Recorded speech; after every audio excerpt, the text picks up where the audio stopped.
macam balik sini memang untuk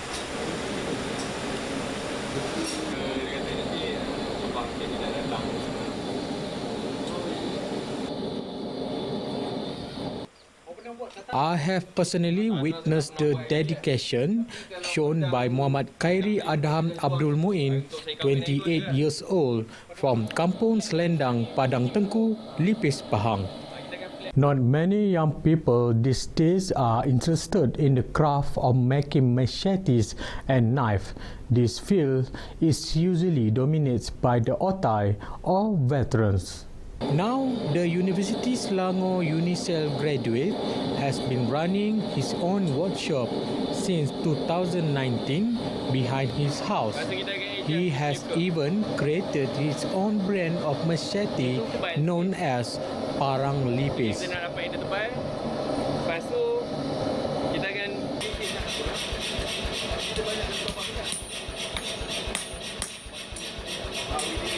bila kita dah berjumpa dengan ramai tukang, bila saya dah berjumpa dengan ramai tukang, saya tahu untuk rujuk benda-benda tertentu, contoh bab sepohan, ada tukang-tukang tertentu yang kita boleh rujuk. Kalau bab canai, grinding, kita boleh rujuk tukang-tukang tertentu.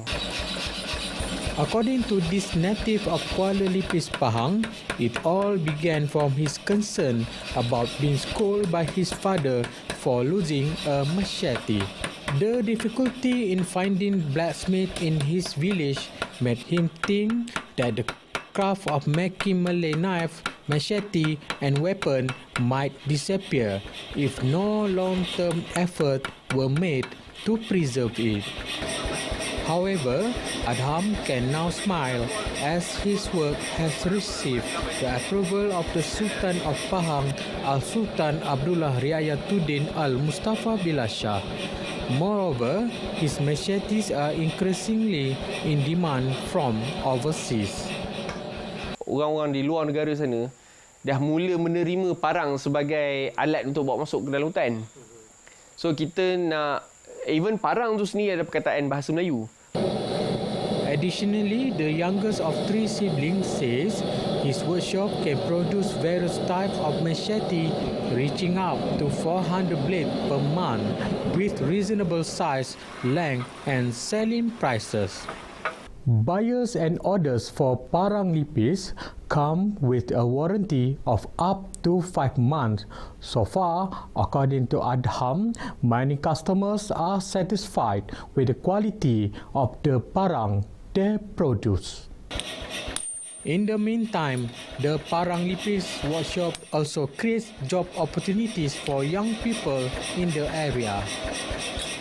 Sebabkan dia menubuhkan industri parang ni, hampir lebih kurang 7 pekerja. Dan 7 pekerja, 7 keluarga. Dia boleh menampung keperluan 7 keluarga kan. Tapi kalau akan datang, kalau dia boleh besar seperti syarikat parang yang dimiliki oleh syarikat besar, mungkin dia lebih pada itu lagi. We saw few young people, especially in their 20s, interested in collecting or making traditional Malay weapon. It is hoped that some institution will play a role in ensuring this heritage continues. However, what is certain is that Muhammad Khairi Adham Abdul Muin effort in producing the Parang Lipis brand and elevating the unique traditional tools of the Malay community and the name Lipis on the international stage are certainly something to be proud of. Ini yang bang mentah dia lah. Milk tea has now become a surprising hit among older people in Branong, Selangor. Even more interesting is that the milk used comes from buffalo as. According to buffalo milk entrepreneur Feroz Khan, this unique milk is high in nutrients, making it an excellent choice for maintaining a healthy lifestyle. Every evening, more than 200 buffaloes will return to the barn after finding food. Once placed in their respective corners, these buffaloes are given a special food, a mixture of several loaves of bread, milk powder, brown sugar and brewer's grain that pharaohs obtained from the supplier's factory. Kita pun ada inject dia dengan vitamin, antibiotik, and then kita pun ada buat vaksin. Tiap-tiap tahun kita akan buat vaksin yang itu daripada Jabatan Veterina lah. Dia akan datang untuk vaksin untuk kebau-kebau kita untuk menjaga kesihatan orang dan menjaga kualiti lah. While these buffaloes were enjoying their food, Pharaohs and his workers started the milking procedure. Pharaohs is the fourth generation of his family to do this job. The milk is then collected in aluminium milk cans and ready for wholesalers or customers to buy them directly. Pharaohs also fulfills the demands of his regular customers, especially at some restaurants around the Klang Valley and Negeri Sembilan. While at the Semenia Parklands, we also surveyed a group of senior citizens who gathered at the Along Linda restaurant after finishing their daily chores. While busy sharing their stories with the group, they also enjoyed the special tea prepared using buffalo milk and selected spices. Besides tea, buffalo milk is also the main ingredient in lassi drinks, such as mango lassi. Setahun lebih dah. Setahun lebih dah. Sini minum cai sini je minum, dua lain. Kecuali kat Johor pun ada jugalah. Di sini lain selalu. Kenapa cai kat sini tarik-tarikan sedap ni? Sebab yang supply-nya kita punya kawan. Jadi kita tahu. Jadi kita tahu cai tu susu dia dari dia. Bukan susu kotak. Itu sebab kita yakin. Along Linda restaurant needs up to 35 liters of buffalo milk in a day to meet the high demand from customers. Buffalo milk is rich in calcium, protein, and essential nutrients, making it an excellent source of nutrition. It contains high levels of vitamins such as A and D, as well as minerals such as magnesium and phosphorus, which are beneficial for overall health. Saya baiklah daripada teh tarik kedai-kedai kan. Saya datang sini lah. Masih lagi wasiat ni ah. Ni lagi asyat. Umur saya pun dah 72. Kalau boleh saya kawan-kawan yang umur dengan saya tu, saya suruh datang sini. Supaya kita pun sihat. Additionally, buffalo milk is known for its high fat content, which provides essential fatty acids for brain and heart health. Vietnam's coffee growers have been hit hard by the worst drought in nearly a decade this year, and that could mean a morning espresso is about to get more costly. The country is the world's second biggest coffee producer and the top producer of Robusta beans, the variety most commonly found in espressos and instant coffees.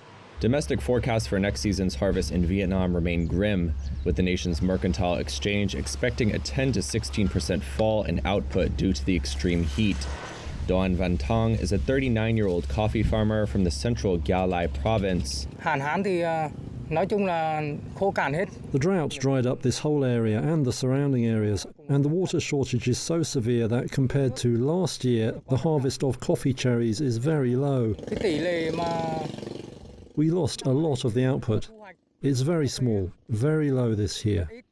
With the price of coffee beans hitting a record high, farmers are enjoying the extra cash. They're also trying out new tactics to protect trees in the heat wave, like letting them grow for longer, allowing their roots to access deeper water reserves. Growers also soften the soil around plants or cover it with leaves to improve absorption of rainwater or fertilizers. And a return of rainfall in recent weeks has improved the outlook, boosting confidence among farmers and officials. But it remains unclear whether the improved weather conditions and new farming practices will help boost output and drive down prices of Robusta beans. We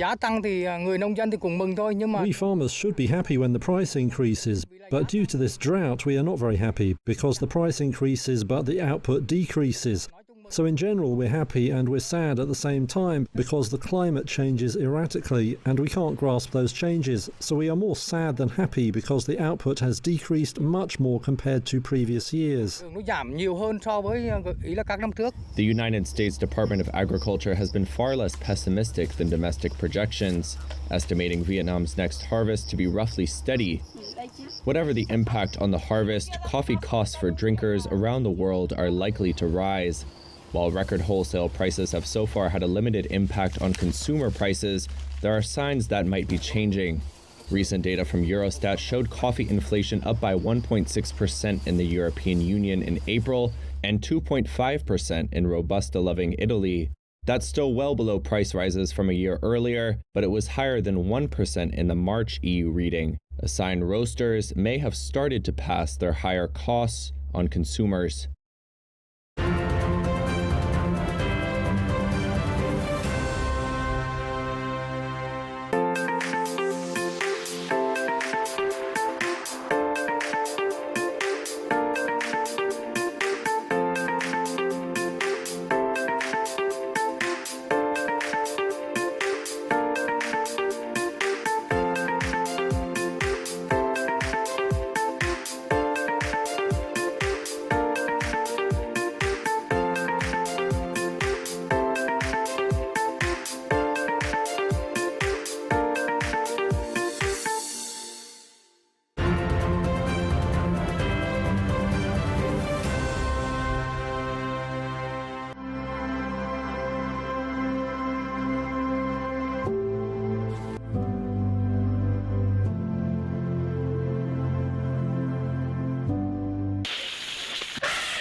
So the red list is trying to look at how close species are to extinction. They're obviously extinct is when they have gone.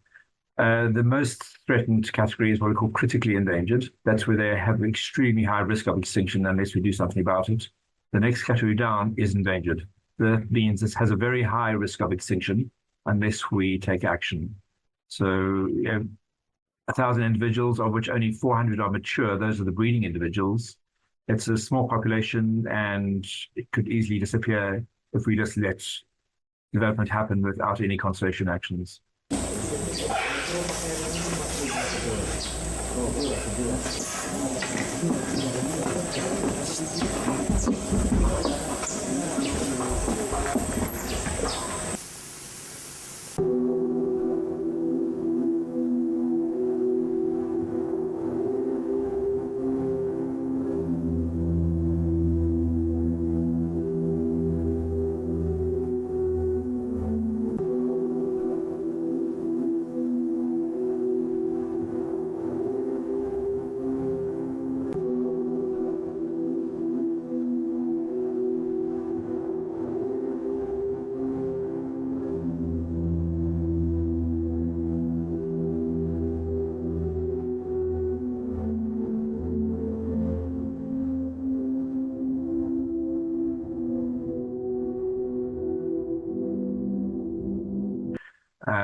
The elephants, you can't confine them to the reserves.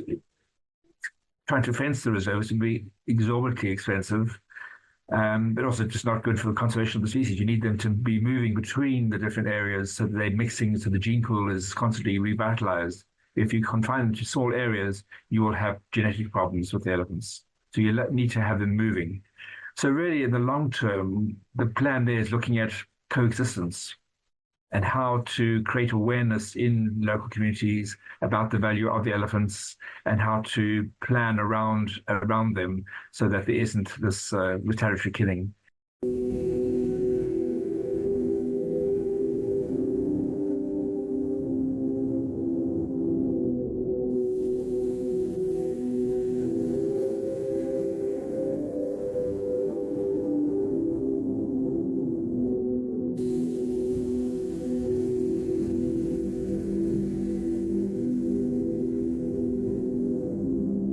The one on Borneo is really unique.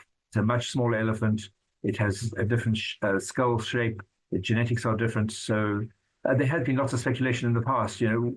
Was the Bornean subpopulation just a result of human introductions at some time in the past history of the island? All the evidence now is showing that it is a animal that moved there a very long time ago, naturally when sea levels were a lot lower, and then established a population there, and over time has diverged to become a distinct subspecies.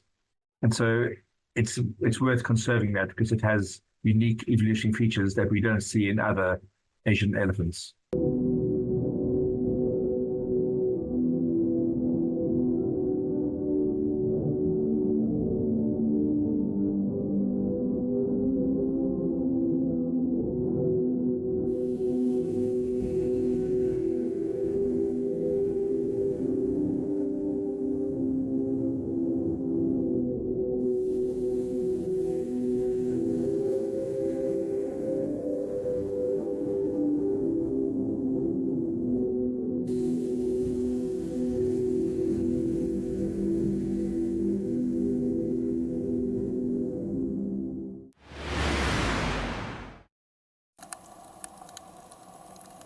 Beneath the pristine waters off Thailand's Phuket Island, an environmental threat looms large.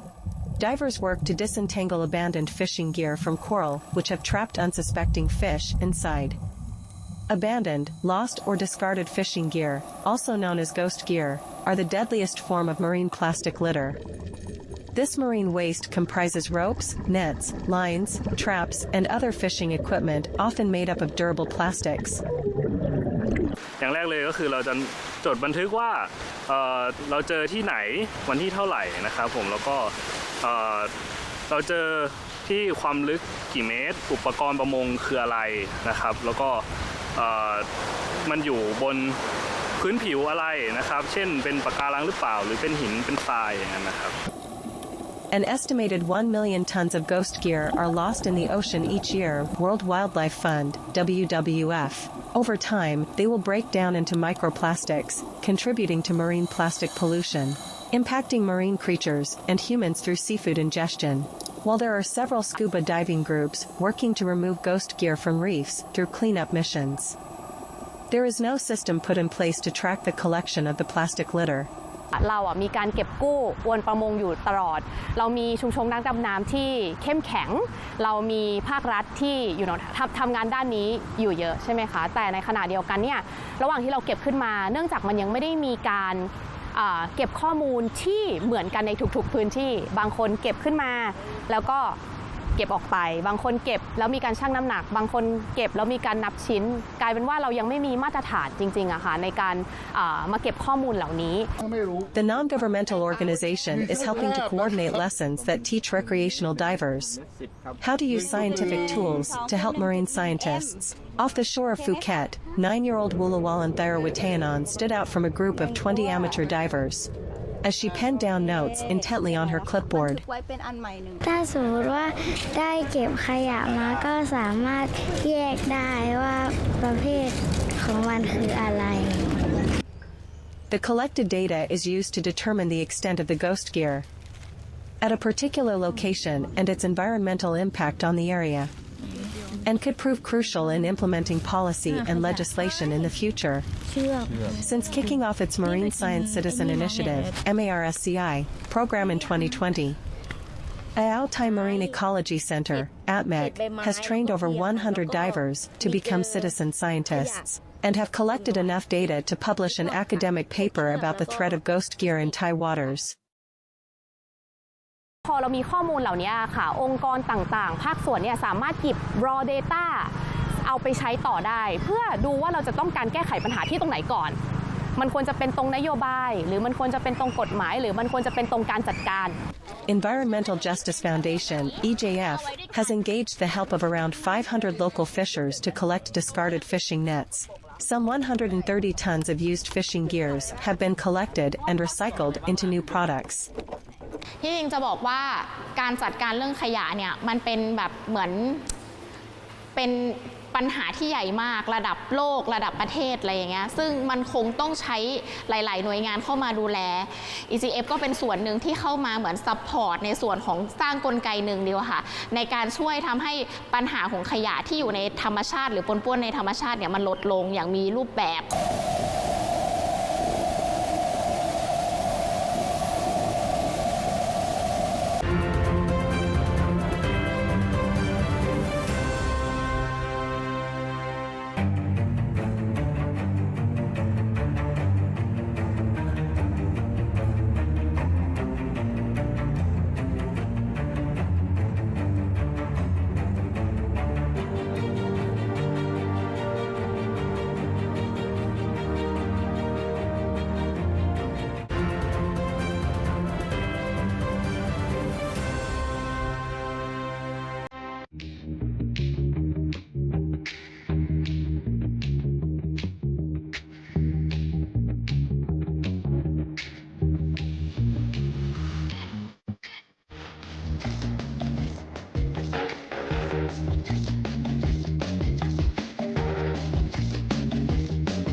Autonomous driving has just been launched.